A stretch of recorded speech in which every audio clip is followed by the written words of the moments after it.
Yes, dear students, we were discussing about the features of lateral ventricle. So they are nothing but the cavities present in the telencephalon part. We discussed about this telencephalon and what is the lateral ventricles. The lateral ventricles has got a anterior horn here, posterior horn and inferior horn. These are the parts of lateral ventricle: anterior horn, posterior horn and inferior horn.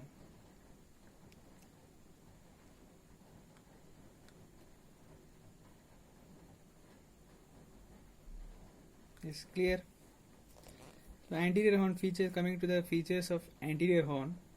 So this is a part of lateral ventricle which lies in front of the interventricular foramen. So here is the interventricular foramen. Interventricular foramen. So this anterior horn lies in front of the interventricular foramen. So here is the interventricular foramen in front of interventricular foramen, and it extends, anterior horn extends to the frontal lobe.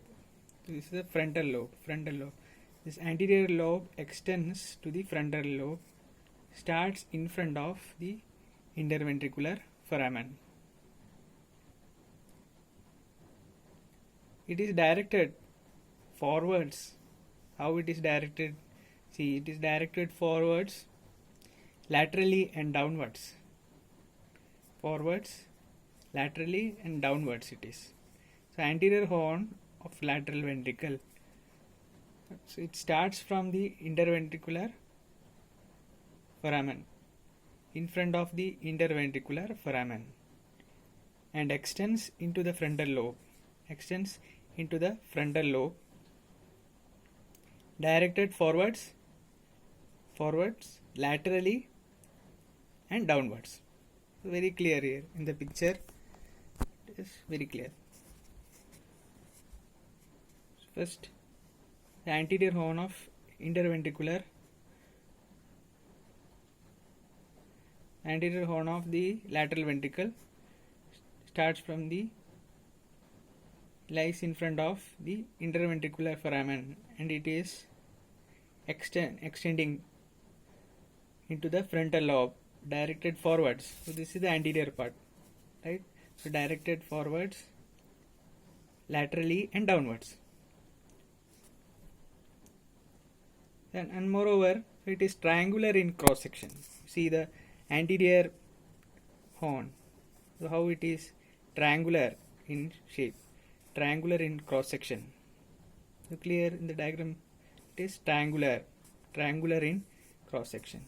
So which are the features of anterior horn? Anterior horn of lateral ventricle lies in front of interventricular foramen and extends into the frontal lobe. Directed downwards, laterally and forwards.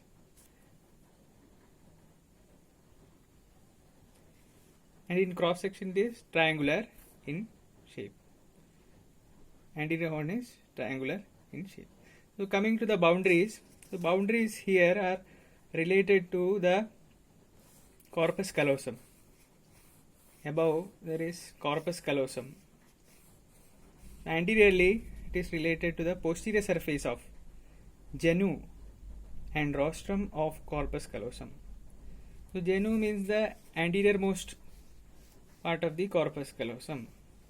This is the genu part.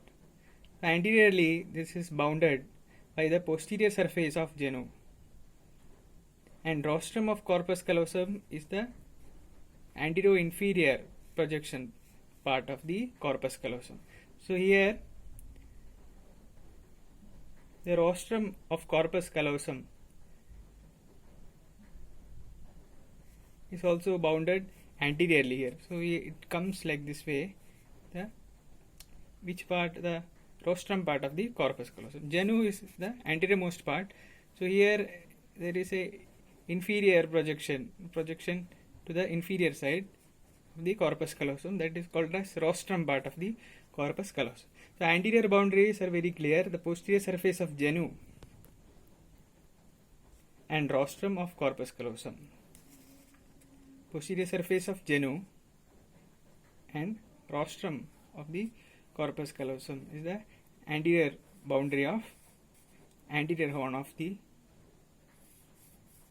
lateral ventricle. So roof is bounded by anterior part of trunk of the corpus callosum. So this is the trunk part here seen above. There is a trunk part. Trunk means the body part of the corpus callosum. So anterior part of the trunk of corpus callosum is the roof. So trunk is this one, its anterior part is the roof of the anterior horn of lateral ventricle. Next comes the floor. Floor is the head of caudate nucleus and the upper surface of rostrum of the corpus callosum. So rostrum part is this one, anterior inferior projection of the corpus callosum. So head of caudate nucleus comes here as floor of the anterior horn by head of the caudate nucleus, and upper surface of rostrum of corpus callosum. Rostrum is this anterior inferior projection here. So this forms the roof of the anterior horn of corpus callosum. So next comes the floor.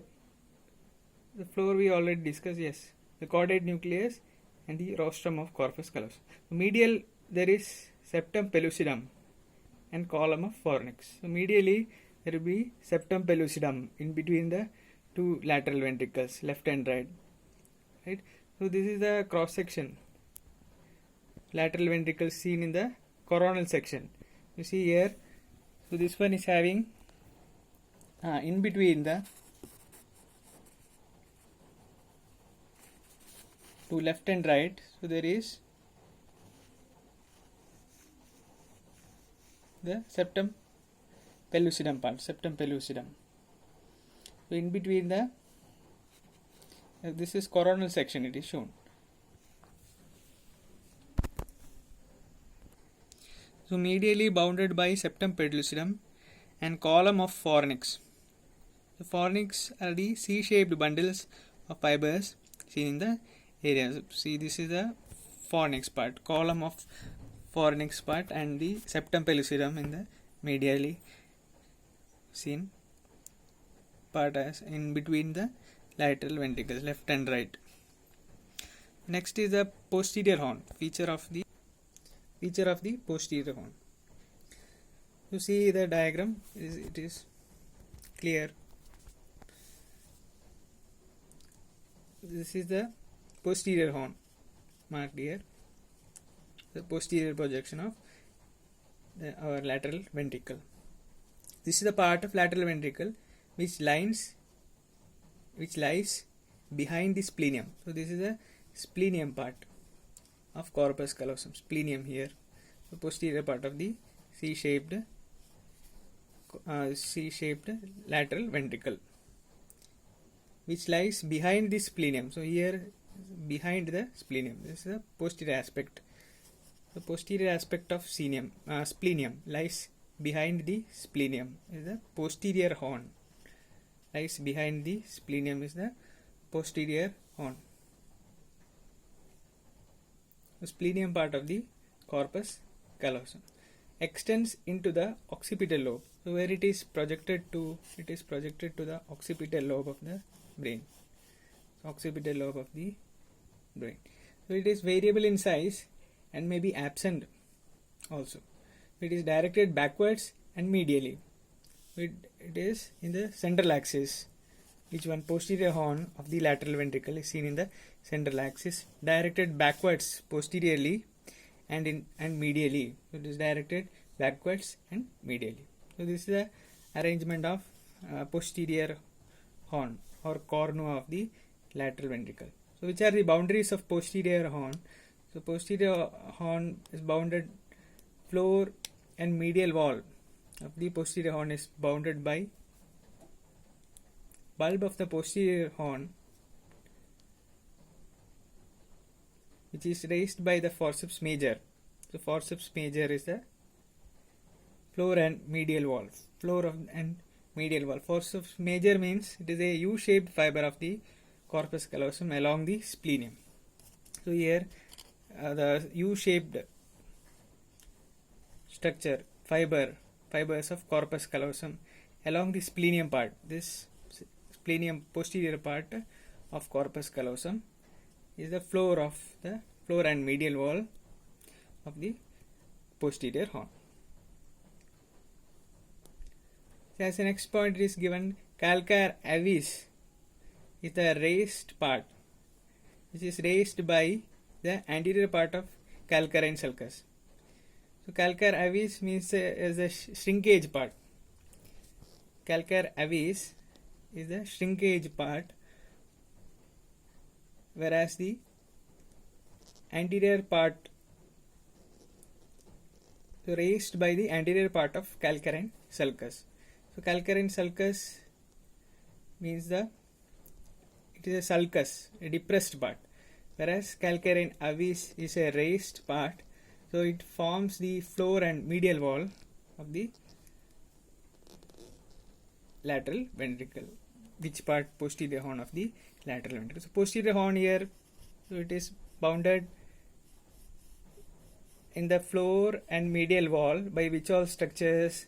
So there is a U-shaped fiber of corpus callosum along the splenium. So what is the name of that?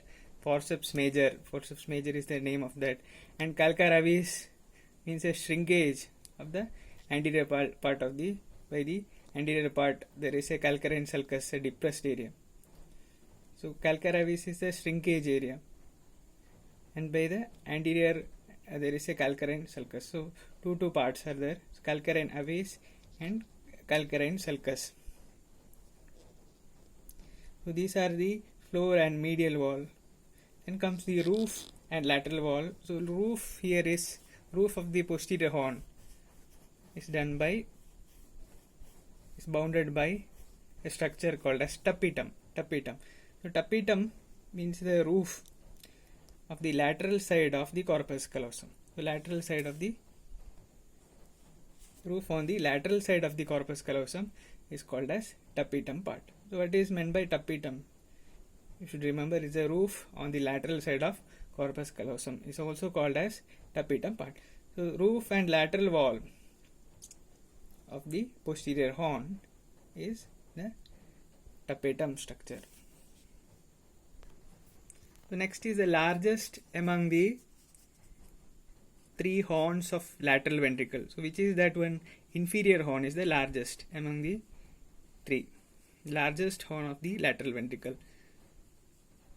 So it begins at the junction of central part with the posterior horn of the lateral ventricle. Posterior horn of the lateral ventricle with the central part. So it starts from here to here. So this is the which horn? Inferior horn of the C-shaped lateral ventricle. C-shaped lateral ventricle. So clear, three horns are there. Anterior horn is projected towards the frontal lobe. Posterior horn is projected towards which lobe? Occipital lobe. Posteriorly and medially. So this one, inferior lobe, inferior horn extends into the temporal lobe. So which lobe here? This is the temporal lobe. It is extending into the temporal lobe. So frontal lobe here, occipital lobe here, this is temporal lobe. Inferior horn is projected towards the temporal lobe. So this is the part, inferior horn. Boundaries, roof and lateral wall is chiefly by the tapetum part.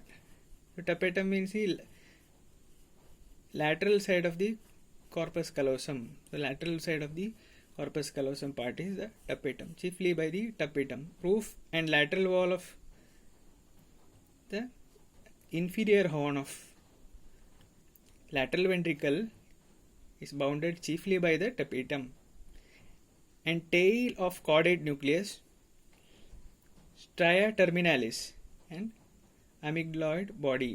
Stria terminalis and the amygdaloid body are the which part?